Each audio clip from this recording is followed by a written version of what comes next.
You ask Tiger to calculate. This deals with linear inequalities with one unknown.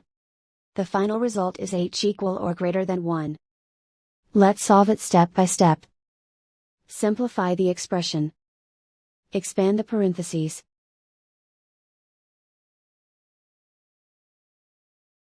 Simplify the arithmetic.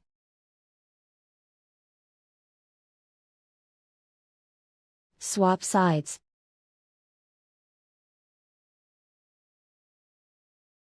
Group all constants on the right side of the inequality. Subtract 39 from both sides.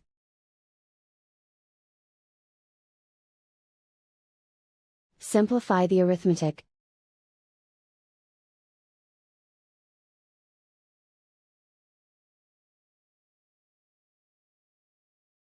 Isolate the h. Divide both sides by 13.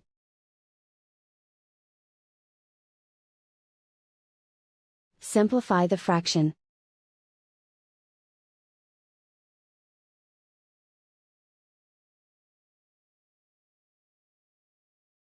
Plot the solution on a coordinate grid.